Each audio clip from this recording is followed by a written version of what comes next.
ಹೈಕಮಾಂಡ್ಗೆ ಹೋಗಿದಾರಲ್ಲ ಎಲ್ಲರೂ, ಮುಖ್ಯಮಂತ್ರಿಗಳು, ಮಾಜಿ ಮುಖ್ಯಮಂತ್ರಿಗಳು, ಅಧ್ಯಕ್ಷರು, ಖರ್ಗೆ ಅವರು ಎಲ್ಲರೂ ಕೂಡ ಇವತ್ತು ಭೇಟಿ ಇದೆ. ಇವತ್ತು ತೀರ್ಮಾನ ಆಗ್ತದೆ ಫೈನಲ್ ಆಗಿ, ಅಂತಿಮವಾಗಿ.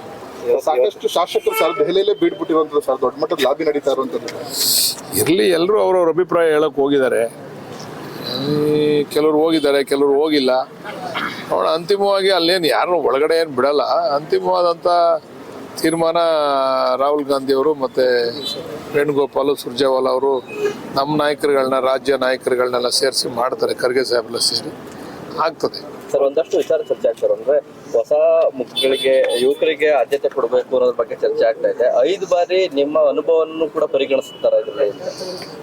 ಆ ರೀತಿ ಏನಿಲ್ಲ, ಬಟ್ ಹೊಸ ಮುಖಗಳಿಗೆ ಕೊಡಬೇಕು ಅಂತಕ್ಕಂಥದ್ದು ರಾಹುಲ್ ಗಾಂಧಿ ಅವರ ಅಭಿಪ್ರಾಯ.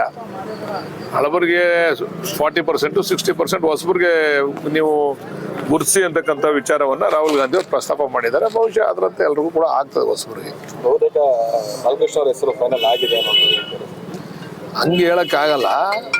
ಆಗ್ಬೇಕು ಅಂತಕ್ಕಂಥ ನಾವು ಕೂಡ ಒತ್ತಾಸೆಯನ್ನ ಇಟ್ಟಿದ್ದೇವೆ. ನೋಡೋಣ ಏನ್ ತೀರ್ಮಾನ ಮಾಡ್ತಾರೆ. ಸಿಎಂ ಅವರೇ ಯಾರಿಗೂ ಮಾತು ಕೊಟ್ಟಿಲ್ಲ. ಅಂತಿಮವಾದಂಥ ತೀರ್ಮಾನ ರಾಹುಲ್ ಗಾಂಧಿ ಅವರೇನೆ. ಇಲ್ಲಿ ಯಾರು ಕೂಡ ಬೇರೆಯವ್ರಿಗೆ ಯಾರಿಗೂ ಮಾತು ಕೊಟ್ಟು ನಾನು ನೀನು ಮಾಡ್ತೀನಿ ಅಂತಕ್ಕಂಥದ್ದೆಲ್ಲ. ಎಲ್ಲರೂ ಅವರ ಅಭಿಪ್ರಾಯ ಮಂಡನೆ ಮಾಡ್ತಾರೆ. ರಿಪೋರ್ಟ್ ಇದೆ ಈಗಾಗಲೇ ನಮ್ಮ ಹೈಕಮಾಂಡ್ ಅಲ್ಲಿ, ಯಾರ್ಯಾರ ಬಗ್ಗೆ ಏನೇನು ಅಂತ ಆ ರಿಪೋರ್ಟ್ ಮೇಲೆ ತೀರ್ಮಾನ ಮಾಡ್ತಾರೆ. ಸಿಎಂ ಮಾತು ಕೊಟ್ಟಿದ್ದಾರೆ ಅಂತ ಹೇಳಿ ಸರ್, ಯಾಕಂದ್ರೆ ಶಾಸಕರು ಆಪ್ತರಾಗಿದ್ರಿ. ಇಲ್ಲ ನೋಡ್ರಿ, ನಾವು ಅವ್ರು ಆಪ್ತರಾಗಿದ್ದಂಥದ್ದು ನಮ್ಮ ಜಿಲ್ಲೆಯವರು ಅಂತಕ್ಕಂಥ ಒಂದು ಕಾರಣ. ನಮ್ಮ ಜಿಲ್ಲೆಯವರಿಗೆ ಒಂದು ಹುದ್ದೆ ಸಿಗ್ಲಿ ಅಂತಕ್ಕಂಥ ವಿಶೇಷ. ನಾನು ಹಂಗಂತ ನಾನು ಆಪ್ತ ಆಗಿದ್ದೀನಿ, ನಾನು ಕೊಡಿ ಅಂತಕ್ಕಂಥ ಕ್ಲೈಮ್ ನಾನು ಮಾಡಲ್ಲ. ನಾನು ನಿಮ್ಮ ಪರವಾಗಿ ಬ್ಯಾಟಿಂಗ್ ಮಾಡ್ತಿದ್ದೆ, ನನಗೆ ಕೊಡಿ, ನಾನು ನಿಮ್ಮ ಪರವಾಗಿದ್ದೀನಿ, ನನಗೆ ಕೊಡಿ ಅಂತಕ್ಕಂಥ ಕ್ಲೈಮ್ ಇಲ್ಲ. ನಮಗೆ ಅರ್ಹತೆ ಮೇಲೆ ತೀರ್ಮಾನ ಮಾಡಿ ಅಂತ ಕೇಳಿದ್ದೀವಿ ಅಷ್ಟೇ. ನಾವು ನಮ್ಮ ಜಿಲ್ಲೆಯವರು ಒಬ್ಬರು ಈ ರಾಜ್ಯದ ಉನ್ನತ ಸ್ಥಾನವನ್ನು ಪಡಿಬೇಕು ಅಂತಕ್ಕಂಥ ಅಭಿಪ್ರಾಯವನ್ನು ವ್ಯಕ್ತಪಡಿಸ್ತಂಥವ್ರು.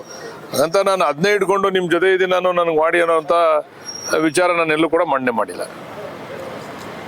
Thank you.